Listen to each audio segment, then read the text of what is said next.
Hello, I'm going to install, or rather replace, the 503 series pressure assist system that exists in this Gerber toilet.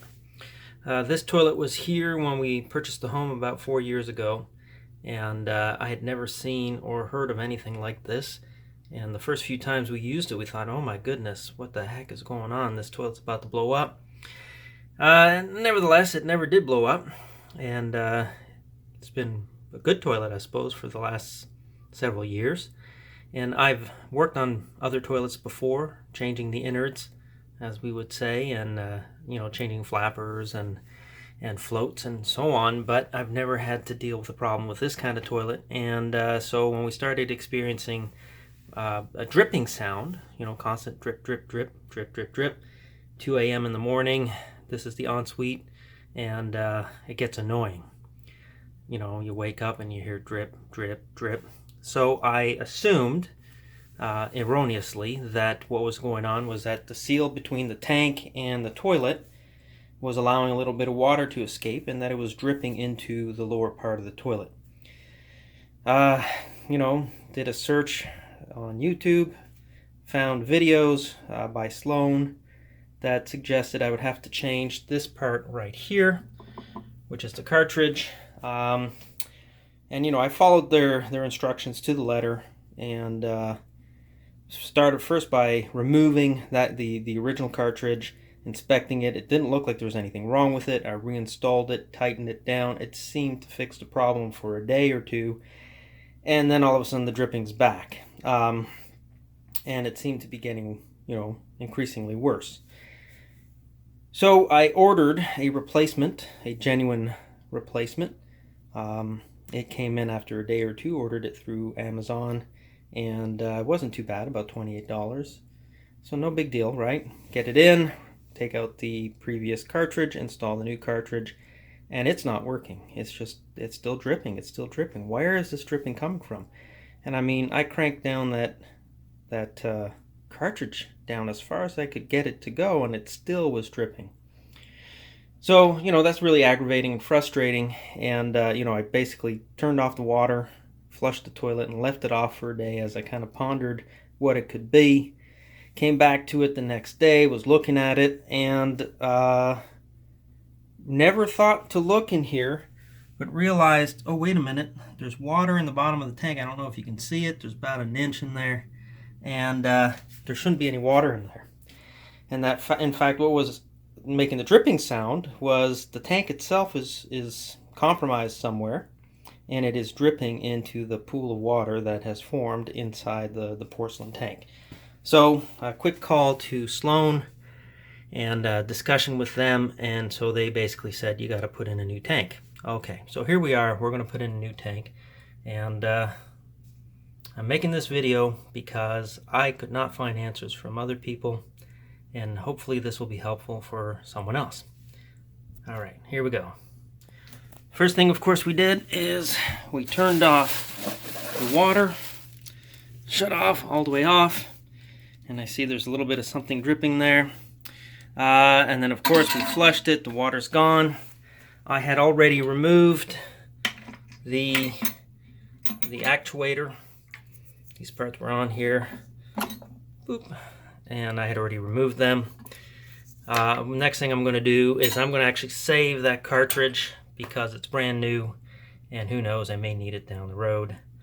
The tank being empty, I'm going to have to next disconnect the this, I don't know what you call that, porcelain tank, I guess. Under here there are some bolts. I don't know if I can see them under there. Yep. I'm in a tight spot, so unfortunately I don't know if this is going to be visible, but those two bolts have to come off to release the tank, and then we'll move that off. Okay, so you can purchase a tool from Sloan, a special adapter that will fit inside the cartridge to take it in and out, or you can save yourself $15 or $20 or whatever it is. They suggest using pliers and a screwdriver. I use pliers and my channel lock, and that worked really, really well. Got good leverage, and Anyways, that worked to install and to remove the cartridge. Okay, so I have removed the tank.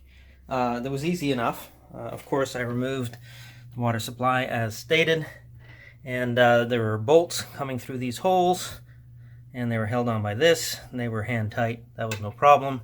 And of course, I had a whole bunch of water in the porcelain part of the tank, which I then dumped into the shower. No problem, we're good to go. Need to pull this off, and need to pull, yeah, see it's dripping everywhere still. They gave me a replacement, boop, but I'm going to stick it in there just for now. I don't get rid of anything until I'm done. That way if I need to reuse it for any reason, I still have it. I've got and I'm going to remove this, which also secures part of the supply line. This is the tank, of course, and I'll just remove that by removing those bolts. Alright, I actually missed this nut earlier. It's a great big nut. I didn't recognize it as being a nut at first, although it's pretty obvious now. It too has to come off, and at first, you know, I don't have my channel lock isn't big enough for that, but I have this tool here, and I don't know what you call that. The brand name was Boa Constrictor, and it's, you know, made of rubber and whatever. It's pretty good for taking care of these weird shaped nuts. Anyways, there you go. This comes off, and then the tank will come right up. Okay, so I got the old tank out. Like I said, it was relatively easy. You know, getting that big nut off of there, maybe the hardest part, and that wasn't hard at all. There are gaskets on here that I'm leaving there for now. I do have replacements, like I said, but just in case. This band here, I guess at one point they were having an issue with these tanks exploding. You can Google it and you'll find videos of the aftermath. And I guess this was the after the fact fix, a recall that was done, and these bands were sent out. The previous owners apparently got it and installed it, and it just installed at the top just like that, one screw on either side, and apparently that was going to be enough to contain the explosion that would occur if this tank failed. I don't know if it would have or wouldn't have. Nevertheless, there you go.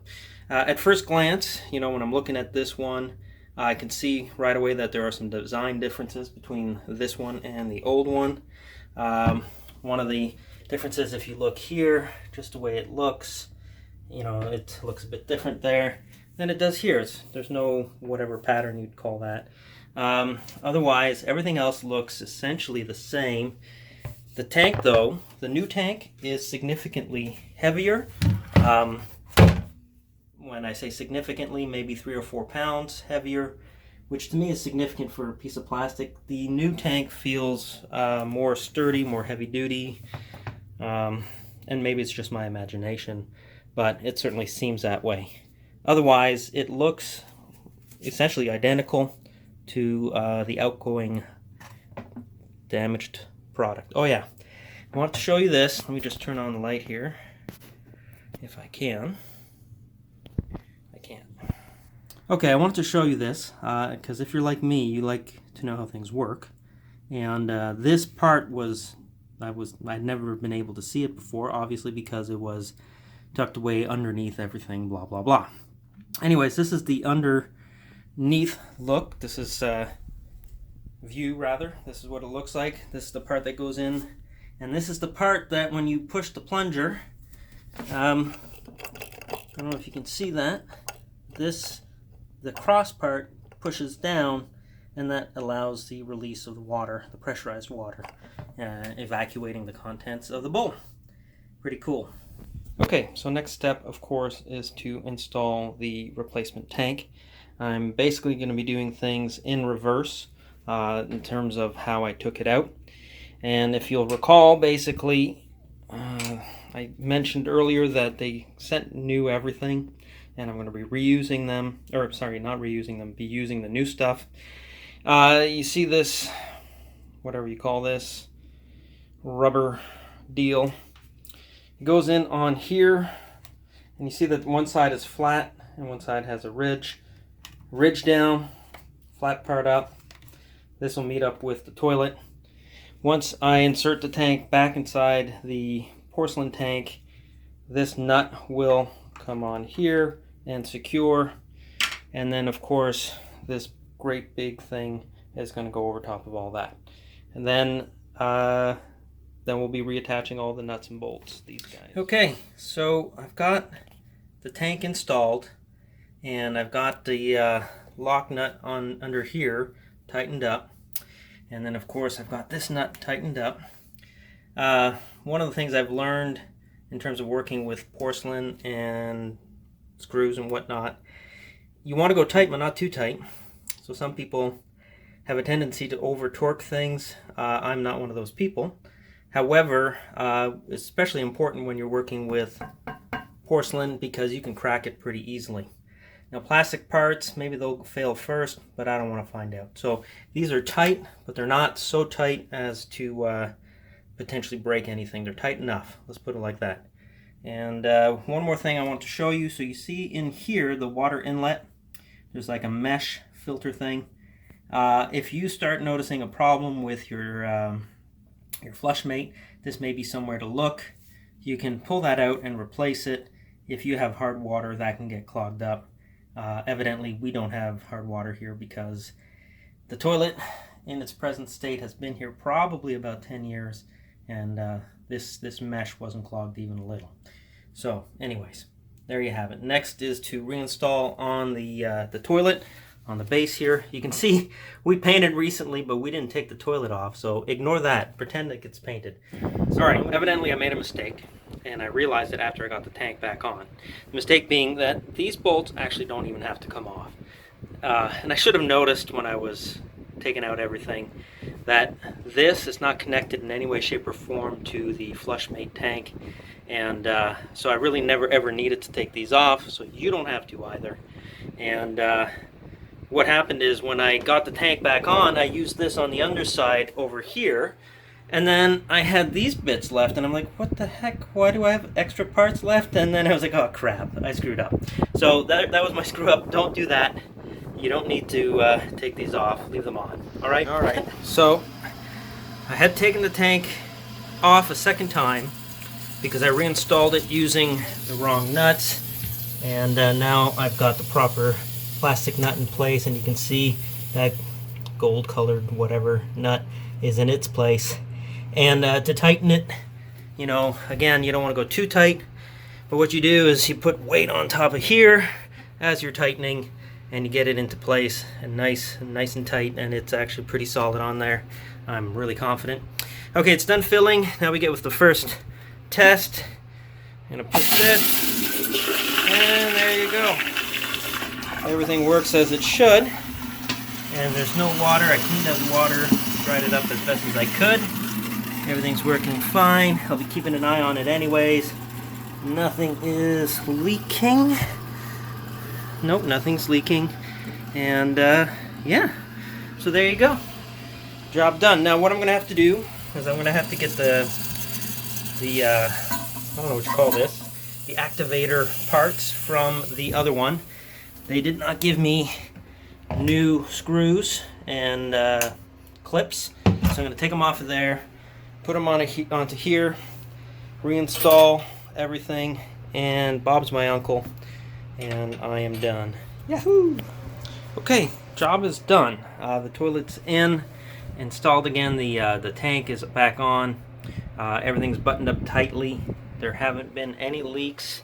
The water supply line's on tightly, no leaks there, no leak between the tank and the lower part of the toilet. I don't know the names, the proper names for these things, but I know that you know what I'm talking about. These are the tools I needed. Of course, the wrench, not the wrench, the pliers, was to remove the new cartridge that was on the old tank. It's right now in the sink. I'm saving it in case something goes wrong with this one, but I imagine we won't run into any problems. My channel locks and my screwdriver, the screwdriver, just a Phillips to remove and reinstall these screws here for the activator, and then my boa constrictor. So not a lot of tools. The only other tool I used were my hands. Probably took me about 40 minutes to do the whole thing. A little bit more given the fact that I kept pausing and restarting my recording here and correcting myself. And if it hadn't been for that one mistake with the nuts underneath the tank, it would have been even faster. So easy job. Anyone can do it. If I can do it, you can do it. And there you go.